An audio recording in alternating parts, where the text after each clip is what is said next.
गांव के छोटे से मोहल्ले में कामरान सबसे गरीब आदमी था। वो अपनी बीवी आयशा के साथ एक छोटे से मकान में रहता था। आज भी वो सुबह सवेरे मजदूरी पर जाने के लिए तैयार था। कामरान, आज फिर इतनी सुबह मजदूरी पर जा रहे हो? हाँ आयशा, आज मजदूरी अच्छी चल रही है, फुर्सत ही नहीं। अगर बारिश शुरू हो गई तो फिर कोई काम नहीं मिलेगा। कामरान मजदूरी पर निकल जाता है। आयशा अपने रोजमर्रा के कामों में लग जाती है। वो पानी के मटके के लिए गांव के वाहिद कुएं की तरफ जाती है। कई औरतें पानी भर रही थीं। आयशा भी अपना मटका वहां रख देती है। अरे, तुम्हें मालूम नहीं हम बड़े घर की औरतें हैं और तुमने अपना मटका दरमियान में रख दिया। पहले हम पानी भरेंगे, फिर तुम। क्या हुआ? हम छोटे हैं, मजदूरी करते हैं, इसका मतलब ये तो नहीं कि हमारी कोई इज्जत नहीं। ये बड़े घर के लोग अपने आप को क्या समझते हैं?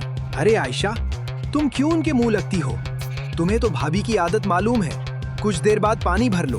इतनी छोटी बातों के लिए परेशान क्यों होती हो? गांव के कुछ लोग नुक्कड़ पर बैठे अपनी बातें कर रहे थे। भाई, हमारे खेत में खराबी बहुत हो गई है।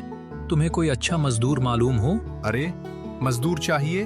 अपना कामरान है ना? हाँ, कामरान सबसे मेहनती और ईमानदार मजदूर है, लेकिन फिर भी इतना गरीब कैसे है? ये तकदीर का खेल है, ऊपर वाला जाने। बारिश शुरू हो जाती है। कामरान और आयशा खाने के लिए बैठते हैं कि उनकी थाली में ऊपर से पानी टपकने लगता है। अब क्या करें? यूं तो सारा सामान भीग जाएगा। हाँ, एक काम क्यों ना करें? तुम जाओ, अपने बड़े भाई से मदद मांग लो।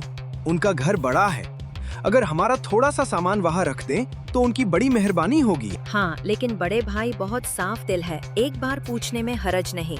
आयशा के कहने पर कामरान बड़े भाई के घर जाता है। बड़े भाई के घर बारिश की खुशबू और हवा में राहत महसूस हो रही थी।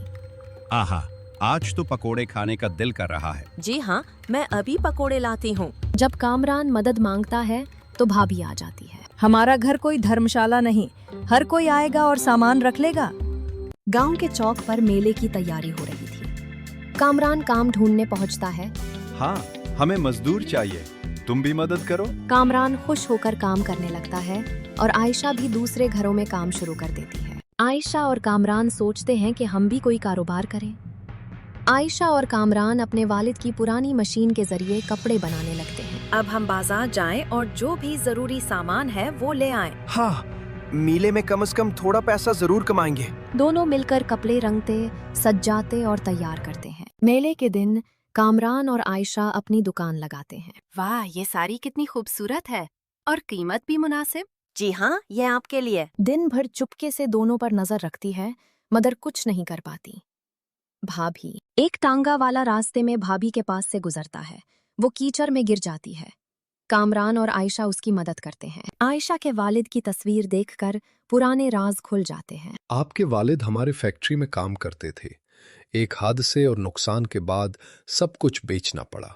मैं माफी मांगता हूँ, मगर अब आप हमारे साथ शहर चले और काम शुरू करें। आदमी ने ऐसा ही किया और कामरान और आयशा ने मेहनत से कारोबार शुरू किया। गांव की खवातीन को भी रोजगार मिला और कुछ ही वक्त में कारोबार कामयाब हो गया।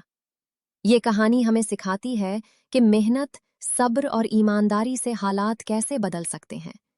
कामरान और आयशा ने दिखाया कि गुर्बत और मुश्किलात के बावजूद मेहनत के जरिए कामयाबी हासिल की जा सकती है।